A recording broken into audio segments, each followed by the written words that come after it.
वा, तिकडे तिम्मा शेठ, त्यांची कन्या आणि कुटुंब यांचे जेजुरीत कोणत्याही क्षणी आगमन होईल. आणि अजूनही खंडेराय मात्र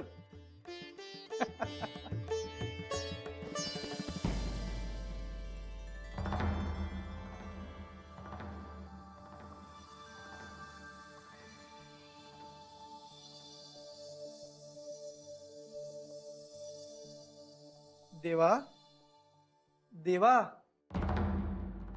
प्रातःकाली उठुनी गणपतीचे करी विष्णु स्मरण.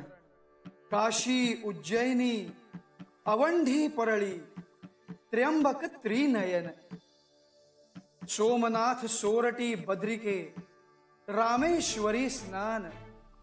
श्रीशैल्या मल्लिकार्जुन मानता जाण.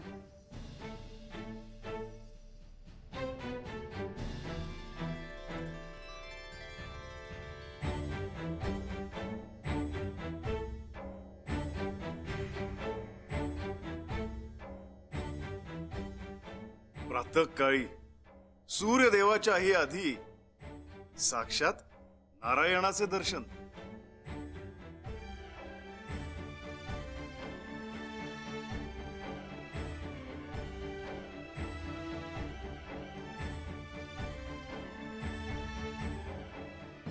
प्रातःकाळी आपण देवा, काय हे? सर्व जेजुरी आपल्या प्रिय व्यक्तीच्या स्वागतासाठी सज्ज झालेली असताना आपण मात्र. देवा, आपण तयार व्हावे. तोपर्यंत मी वेशीवर जाऊन पाहुण्यांच्या स्वागतासाठी सज्ज होतो.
काय तयारी सुरू आहे? देवाला सजवायचं काम आमच्याकडेच दिलेलं आहे, तिकडेच चाललोय. बर, कसे सजवणार आहात देवाला?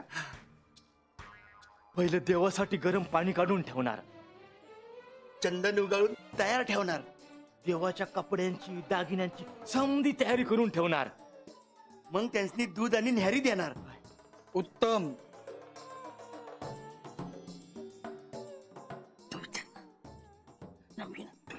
अरे तू बोल, काय बी नाही करत.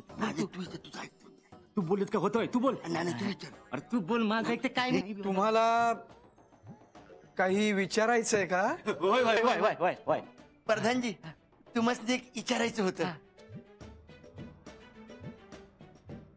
मी काय म्हणत होतो, आम्ही तुमच्या संगत येशीवर आलो तर चालेल काय? आम्हासनी बी बघायचं होतं की देवाच्या लग्नाला कोण कोण येतात ते. होय होय होय. अरे बाबांनो, तुम्ही जर का तिकडे आलात तर देवाकडे कोण बघणार? आणि नंतर सगळे गडावर येणारच आहेत, तेव्हा तुम्हाला त्यांना बघता येईलच की. होय होय होय. तुला बोललो होतो ना येडा.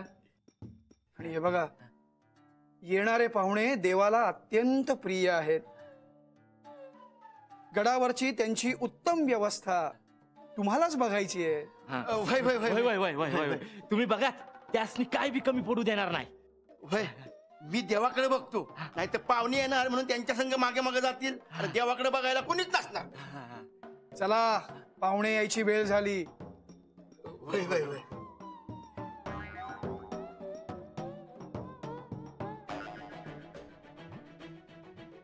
म्हणजे देवाचं लगीन ठरणार, लगीन होणार, समज चांगलं होणार. तुझं झालंय ना लगीन? म्हणजे अख्ख्या गावाला जेवण घालून लगीनानं पूजा केली या. तुझं चांगलं झालं का? खरं खरं उत्तर दे हं? माझं वाईट काय झालेलं नाही. बर, लग्नाच्या आधी तुला गोड वाटायचं की लग्नानंतर? लग्नानंतर. ज्याला म्हणतात आत्मविश्वास. आता तुला गोड वाटतंय? बर, तुला दुसऱ्या पद्धतीने विचारतो. हं? लग्नाला आता तुझ्या किती दिवस झाले? आता तुला गोड वाटतंय?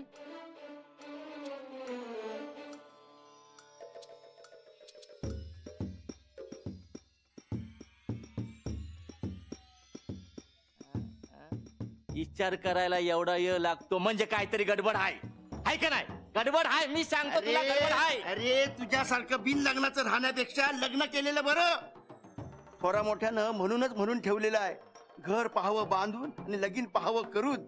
अरे थोरा मोठ्यांना आपण जेव्हा खड्ड्यात पडलेलो असं कळालेलं असतं ना, तेव्हा तसे सुविचार करायला लागतात. म्हणजे आपण खड्ड्यात पडलोय, आता तुम्ही पण आमच्या मागून पडा. समजलं? म्हणजे तुला काय म्हणायचंय, देवानं लगीनच करू नये? अरे तसं नाही. आता आपले देव किती मजेत आहेत.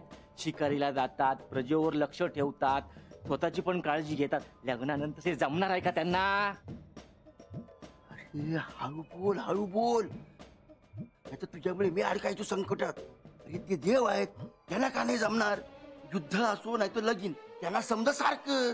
आता कसं बोलला? युद्ध असो वा लगीन, दोन्ही सारखंच. रोज लढावं लागणारच. ये तुला लगीन नाही करायचंय ना तर नको करूस, पण देवाजवळ असलं काय बोलू नकोस. प्रधानजीने ऐकलं ना तर तिथलं गडावरनं फेकून देतील खाली. ए अरे तिकडे कुठे चाल, इकडे तयारी करायची आहे. अरे हो, येडा हो. कुठे बी चालतो, ऐकत असेल पटापट. आणि समजत तयारी करून तुला सांग, आपल्याला करायचं ते सगळं.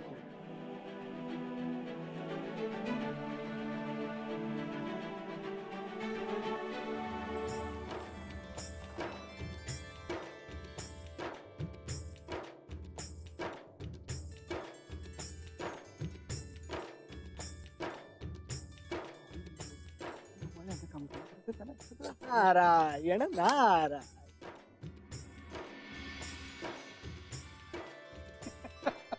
देवा, काय झालं?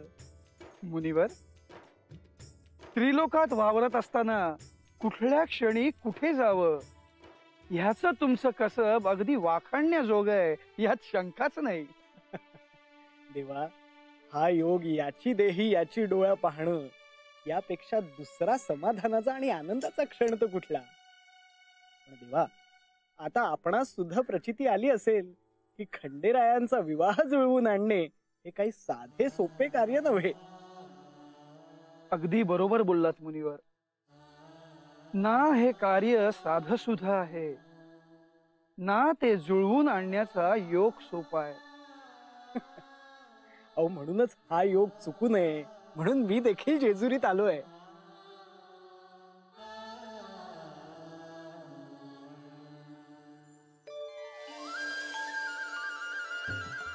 नारायण नारायण.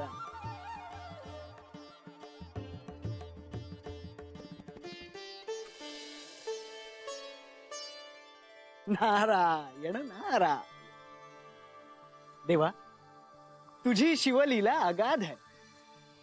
सारी सृष्टी कृतयुगातील महादेव पार्वती म्हणजेच खंडेराय म्हाळसा यांच्या मिलनाची वाट पाहत आहे.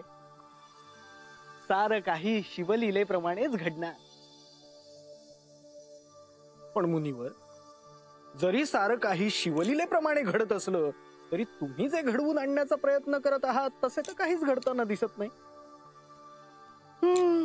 हाही शिवलीलेचाच एक भाग आहे. नारायण नारायण.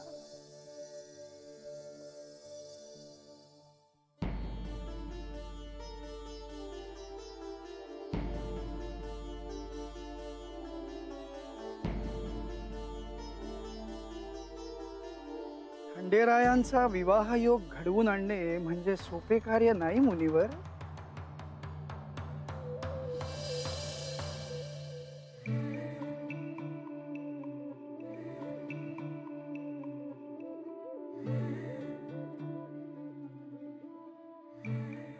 जय हरी, जय हरी. महाराज,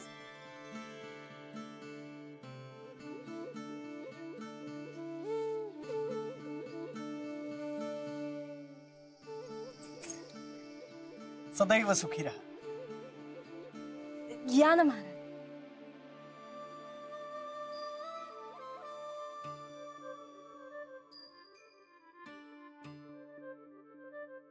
बसा महाराज. पाणी.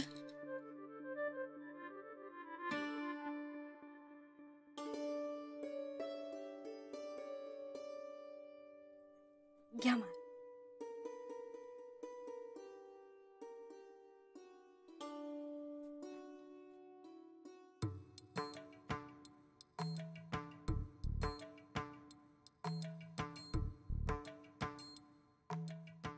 कसं चाललंय तुझं व्रत? चांगलं चाललंय महाराज. तुम्ही सांगितल्याप्रमाणे समज केलंय म्या. तरच त्या शिवलिंगाची म्या पूजा करती, दिवा लावती, फुलं बी वाहती.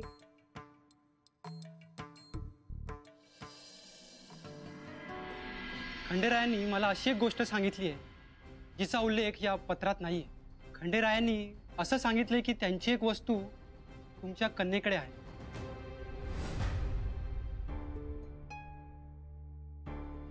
आणि मला सांग, त्यांची आणि तुझी भेट कधी झाली? अगं असं शांत राहून उत्तर सापडणार आहे का?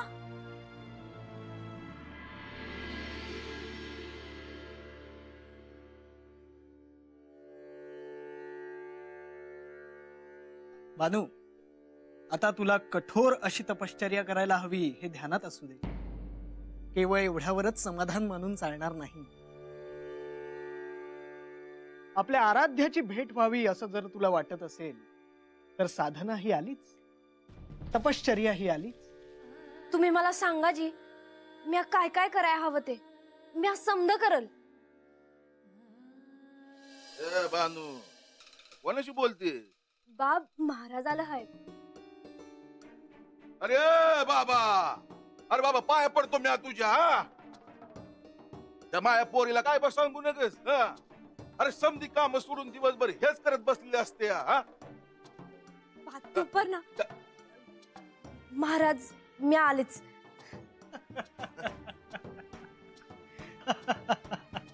अरे मी कोण तिला बिघडवणारा? जे विधी लिखित आहे ते घडल्याशिवाय राहणार आहे थोडंच. अजामे, तू याला कितीही विरोध दर्शवलास तरी जे घडायचं ते घडणारच आहे. कारण तुझी मुलगी नेमकी कोण आहे हे तुला आत्ता नाही कळणार.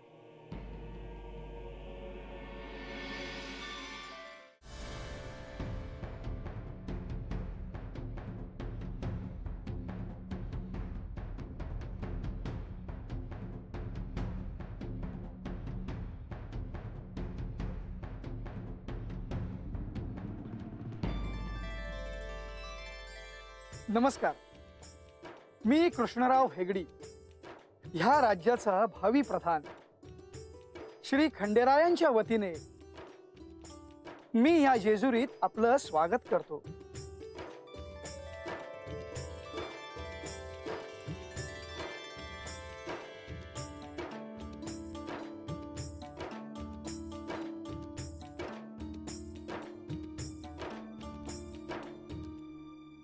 मायसा, बाहेर ये. मायसा, बाहेर ये.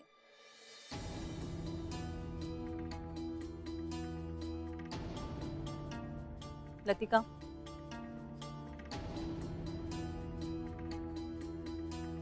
म्हाळसा, बाहेर ये ना. सगळे वाट पाहतायत तुझी. म्हाळसा, तू काल रात्रीच्या प्रहरी जे सांगितलेस त्याचे मला स्मरण आहे. पण कृपा करून आता सगळ्यांसमोर काही भलतं वागू नकोस. ते योग्य नाही वाटणार. चल. माझा निर्णय ठाम आहे लतिका. मी बाहेर येणार नाही.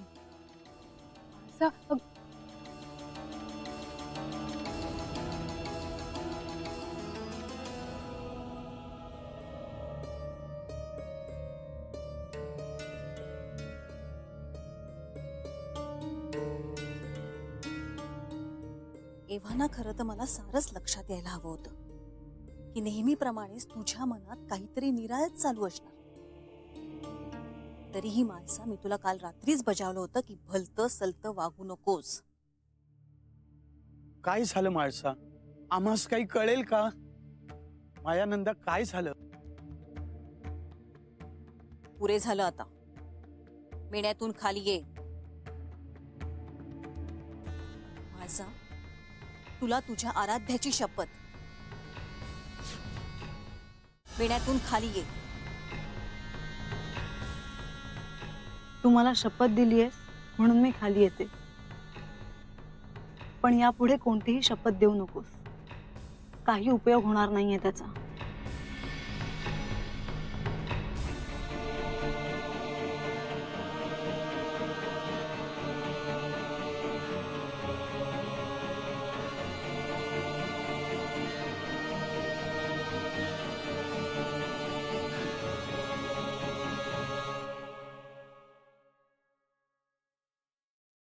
हे काय चालवलंयस तू मायसा? का थांबलीस तू? सगळ्यांसमोर आमची शोभा करू नकोस.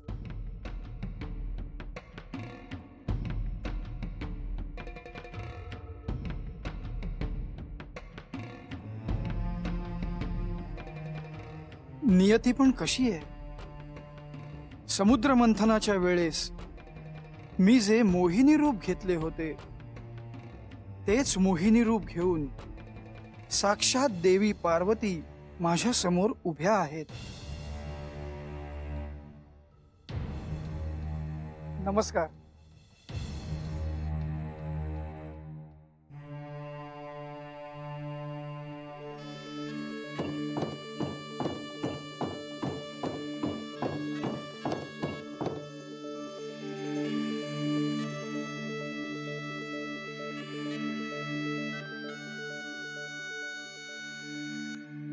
जेजुरीत आपणा सर्वांचे स्वागत आहे.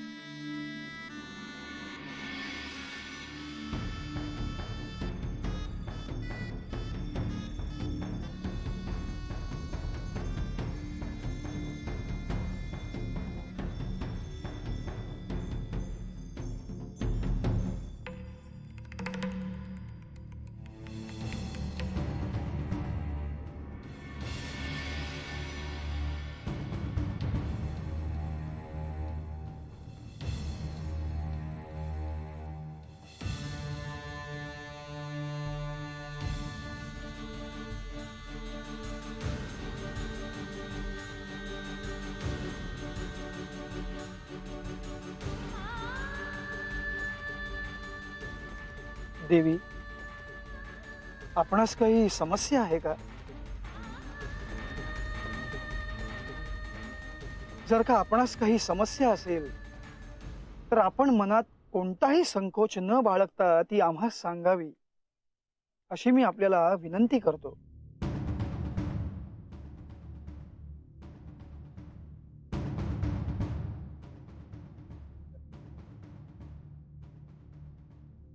माझ्या मातापित्यांनी माझ्या विवाहाचा प्रस्ताव जेजुरीच्या राजांकडे पाठवला होता. प्रस्तावाच्या बोलण्यासाठी आमंत्रित देखील केले गेले, परंतु आपल्या राजांनी एक अट घातली होती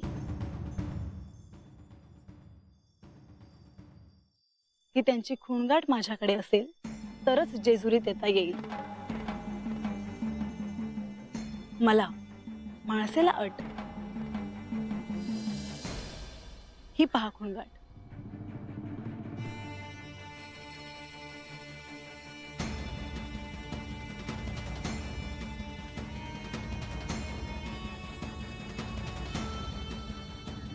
ही खूणगाठ घेऊन मी इथवर आले आहे. माझा एक साधा प्रश्न आहे. ही खूणगाठ कशावरून त्यांचीच आहे?